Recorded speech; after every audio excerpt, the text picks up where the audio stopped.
China is already well on the verge of becoming a cash-free society, but now the world's second-largest economy seems determined to render its currency completely digital. Since last year, trials have been underway in cities across China for a new form of money known as CBDC.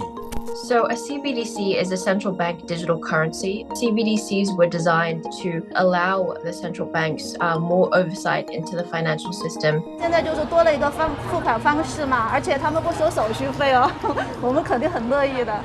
But for the Chinese government, wider adoption of digital yuan means taking back control of the country's economic activities from WeChat and Alipay, two super apps that process around 95% of digital payments in China. You can very much, looking back at the recent history of things, see CBDC and in particular ACNY in this context as a response to the dominance of WeChat Pay and Alipay. In 2020, China abruptly blocked the initial public offering of Ant Group, the behemoth behind Alipay, at the last minute. What has happened since that suspension of the IPO for Ant Group is that we've seen Chinese authorities effectively try to clip the wings of these companies by forcing them to be more integrated within the centrally controlled financial system and basically share their data more openly and freely with the central government authorities. What this means in practice is that effectively the People's Bank of China, China's central bank, now has a data center that basically houses all transactions that happen in the economy. The central bank will know who's paying, how much they're paying, when they're paying, where they're paying, and then to analyze the patterns of payment. Another major concern surrounding the digital yuan is its ability to be programmed, as is proudly outlined in its white paper. We know enough about digital currencies and CBDCs to hypothesize that Chinese government could effectively boycott certain foreign companies or individuals, or even their own domestic companies or individuals, by blocking transactions or using or programming the ECNY to basically vanish from people's accounts in protest of certain individuals or companies or institutions. However, China's ambitions surrounding CBDC is not limited to asserting control within its borders. In recent months, China has been launching trials and pilot programs to test the usability of digital yuan in international trade. One such project is a multiple CBDC platform known as Project mBridge.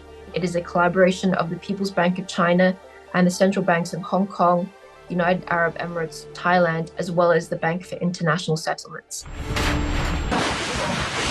Following Russia's invasion of Ukraine, the West introduced unprecedented sanctions against Russia, including cutting Russia's access to the global dollar-based payment system known as SWIFT, and Beijing was quietly taking note. So the SWIFT and financial-related sanctions against Russia definitely have been a shot across the bow for the Chinese authorities because they are still reliant very much on SWIFT-based settlement for trade and for transactions. They also hold large amounts of US treasuries within their FX reserves. So China is still very much dependent on this US-based financial system. And China has been making progress in diminishing its reliance on US dollar. Saudi Arabia is in discussions with China to price some of its oil sales in yuan. Last month, Argentina announced that they would start paying for imports using the Chinese yuan due to their shortage of dollars. And Brazil followed suit, announcing that it will allow companies to trade in yuan as well. However, with US dollars still accounting for 84% of global trade compared to yuan's 4.5%, experts believe that the RMB, China's national currency, is still a long way from challenging the dollar's dominance in global trade, even with the aid of digital yuan. So the story of China's renminbi internationalization using ECNY is complicated, and it's one that will take time to unfold.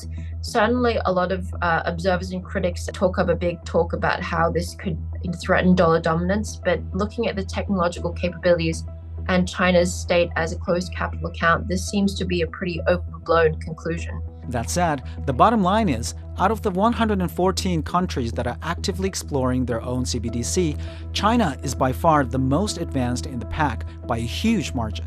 I think that the Western countries should be involved in a more multilateral framework involving the US to try to set standards for central bank digital currencies in a way that protects their own citizens from potential data surveillance or cyber espionage. which in this digital age will become increasingly problematic for governments around the world.